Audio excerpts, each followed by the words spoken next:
ஆகாயத்திலிருந்து அனைத்தையும் ஆட்டுவிக்கிற ஆற்றல் கொண்டவன். ஆனால் அவன் திரும்ப திரும்ப இந்த பூமிக்கு வருகிறான். இதற்கு நம்முடைய தமிழ்நாட்டில் ஒரு அழகான பழமொழி உண்டு. உடைமைக்கு ஒரு முழுக்கு, உடையவனுக்கு பல முழுக்கு என்பார்கள். ஒரு விலை மதிப்பு உயர்ந்த ஒரு பொருள், அதை நீங்கள் கிணற்றிலே போட்டுவிட்டால் அது ஒரே முழுக்கில் உள்ளே போய்விடுகிறது. ஆனால் அதன் உடைமையாளர் யார், அதுக்கு சொந்தக்காரரோ அவர் திரும்ப திரும்ப உள்ளே மூழ்கி மூழ்கி அதை கண்டெடுக்க வேண்டியிருக்கிறது. அதுபோல் இந்த சம்சார சாகரத்தில் இறைவனுடைய உடைமைகளாகிய நாம் எல்லாம் ஒரே முழுக்கில் பிறவி எடுத்து வந்துவிட்டோம். இறைவன் பல அவதாரங்கள் எடுத்து நம்மை மீட்க வேண்டியிருக்கிறது. இதைத்தான் உடைமைக்கு ஒரு முழுக்கு, உடையவனுக்கு பல முழுக்கு என்பார்கள். அப்படி இந்த 21ஆம் நூற்றாண்டிலும் 20ஆம் நூற்றாண்டிலும் மனித குலத்தை கடைத்தேற்ற வந்த நம்முடைய உடையவராக ஒரு பூர்ணாவதாரமாக விளங்கியவர்தான் பகவான் சத்யசாய் பாபா அவர்கள். அவர்களுடைய இருப்பு ஒரு அளவு வரைக்கும் ஸ்தூலமாக இருந்தது.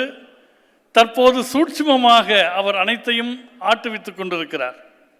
அவருக்கென்று போட்டிருக்கக்கூடிய அந்த ஆசனத்தில் சூட்சும ரூபமாக எழுந்தருளியிருக்கிற பகவானின் திருவடிகளை முதலில் நான் வணங்க கடமைப்பட்டிருக்கின்றேன். அந்த பகவான் எப்படியெல்லாம் நம்முடைய வாழ்க்கையில் ஊடுருவுகின்றார் என்பதை அனந்தா என்கிற இந்த திரைப்படம் நமக்கு உணர்த்துகின்றது. அனந்தா என்ற சொல்லுக்கு எல்லையின்மை என்று அர்த்தம். மகாகவி பாரதி சொன்னான், எல்லையின்மை எனும் பொருள் அதனை கம்பன் குறிகளால் காட்டிட முயலும் முயற்சியை கருதியும். ஒரு வடிவம் என்பதே எல்லையின்மையை ஒரு எல்லைக்குள் காட்ட முயல்கிற முயற்சி. அப்படி அவதரித்தவர்தான் பகவான். இன்றைக்கு இந்த திரைப்படத்தை தொடங்கி வைக்க வருகை புரிந்திருப்பவர் மாண்புமிகு தமிழக முதல்வர் அவருடைய மனையரசி மதிப்பிற்குரிய அம்மையார் துர்கா ஸ்டாலின் அவர்கள். அவங்க இன்னைக்கு வந்ததில் ஒரு பொருத்தம் உண்டு. அவர்களுடைய பிறந்த ஊர் திருவெண்காடு, ஸ்வேதாரண்யம் என்று அழைக்கப்பட்டது. எல்லாமே வெண்மைமயமாக இருக்கும். பாபா பக்தர்களை பாருங்கள், வெண்மைமயமாக இருப்பார்கள்.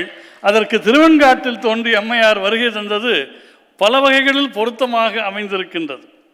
அவர்களுடைய முன்னிலையில் பகவானுடைய வழிவழி தோன்றலாக பகவான் கொள்கைகள் பரவ வேண்டும் என்பதில் உறுதி உள்ளவராக மட்டுமல்ல, உடம்பில் பகவானுடைய வம்சா குருதி உள்ளவராக விளங்குகிற நிர்வாக அரங்காவலர் மதிப்பிற்குரிய ரத்னாகர் அவர்கள் வருகை தந்திருக்கிறார்கள்.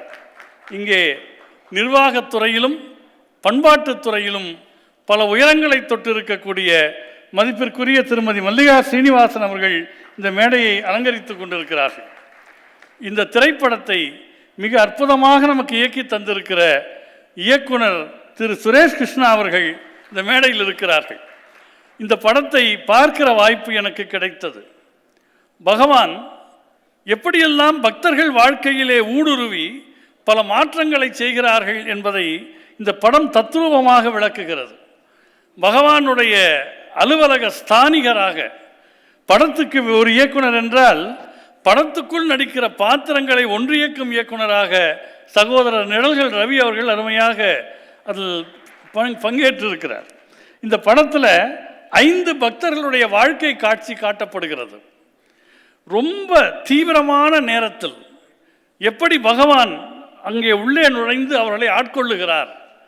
நான் வேலூரில் ஒரு மருத்துவமனையில் ஒரு நண்பரை பார்க்க போயிருந்தேன். அவருக்கு பக்கத்து படுக்கையில் ஒருத்தர் படுத்திருந்தார். அவர் என்னை பார்த்து வணக்கம் சொன்னார். நானும் வணக்கம் சொன்னேன். அவர் சொன்னார், சார் நான் உங்கள் பேச்செல்லாம் நிறைய கேட்டிருக்கேன் அப்படின்னார். அதுக்கும் அவர் மருத்துவமனையில் அட்மிட் ஆனதுக்கும் எந்த சம்மந்தமும் கிடையாது. அது வேறு செய்தி, இது வேறு செய்தி. அப்போது அவர் என்ன பண்ணாருன்னா, வணக்கம் சொல்லிவிட்டு உங்களுக்கு என்ன நோயின்னு கேட்டேன். பல நோய்கள் சொன்னார். எப்படி இங்கே வந்தீங்கன்னு, கடவுளினுடைய அருள்னர். அந்த வாசகத்தை சுட்டி காட்டினார். அந்த சுவரில் ஒரு வாசகம் இருந்தது, நாங்கள் அவருடைய வெளிச்சத்துக்குள் நுழையவில்லை, அவர் எங்கள் இருட்டை உடைத்து கொண்டு உள்ளே நுழைந்தார். We did not enter into his light, he crashed into our darkness என்று சொல்லுவது போல்தான் மிக தீவிரமான நுண்கணங்களில் எல்லாம் பகவான் எப்படி நம்முடைய வாழ்க்கைக்குள் நுழைகிறார் என்பதை இந்த திரைப்படம் அருமையாக நமக்கு உணர்த்துகின்றது. 5 பேர்களுடைய வாழ்க்கை. ஒரு நாட்டிய கலைஞருடைய வாழ்வில் கடைசி நிமிடத்தில் நிகழக்கூடிய ஒரு விபத்திலிருந்து பகவான் எப்படி காப்பாற்றுகிறார் என்கின்ற ஒன்று, பகவானை முழுமையாக நம்பக்கூடிய ஒரு தொழிலதிபர் வாழ்வில் பல இருட்டு சூழல்களை அகற்றி எப்படி உயர்த்துகிறார் என்று ஒன்று, ஒரு வகையில் கடும் நோய்க்கு ஆளாகி துன்பங்களை அடைய வேண்டிய ஒருவரை விடுவித்து மரணத்தையே ஒரு விடுதலையாக பகவான் அளித்த முறை, ஒரு அயல்நாட்டு பக்தர்கள் வாழ்வில் விளையாடிய ஒரு தன்மை, ஒரு சின்னஞ்சிறுவனை கடும் நோயிலிருந்து காப்பாற்றி பகவானுடைய தீவிர பக்தையாகிய அந்த தாய்க்கு அவர் நிவாரணம் தந்த நிலை என்பதையெல்லாம் அருமையாக காட்டியிருக்கிறார்கள். இந்த படத்துக்கு பின்னணி இசை அல்ல, முன்னணி இசையை நம்முடைய தேனிசை தென்றல் தேவா அவர்கள் தந்திருக்கிறார்கள். அற்புதமான பாடல்கள், அருமையான வசனங்கள், இந்த எல்லாவற்றையும் திரைக்கு பின்னாலிருந்து ஆட்டுவித்த சூத்திரதாரியாக பகவான் மேல் களங்கமற்ற அன்பு என்ற ஒற்றை தன்மையை மட்டும் கொண்டிருக்கிற திரு கிரீஷ் கிருஷ்ணமூர்த்தி அவர்கள் இந்த திரைப்படத்தை அர்ப்பணித்திருக்கிறார்கள்.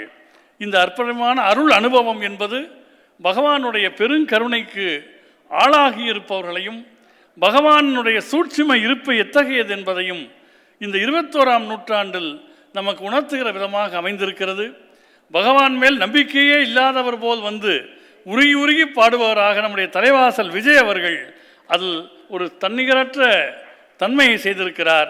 இந்த இத்தனை பாத்திரங்களையும் ஆட்டுவிக்கக்கூடிய ஒரு நாட்டிய தாரகையாக நம்முடைய கலா மாஸ்டர் அவர்கள், நான் அவளை முதலில் பார்த்த போதே சொன்னேன், ஆட்டுவித்தால் யார் ஒருவர் ஆடாதாரே என்ற தேவாரத்தை சொன்னேன். அவர்கள் அதை செய்திருக்கிறார்கள். இத்தனையும் இணைத்த சக்தி பாபாவின் அருள் சக்தி, அதுதான் இந்த அரங்கத்தில் நம்மையும் கூட்டுவித்திருக்கிறது என்று சொல்லி இந்த நல்ல வாய்ப்புக்கு நன்றி பாராட்டி நிறைவு செய்கிறேன். நன்றி, வணக்கம்.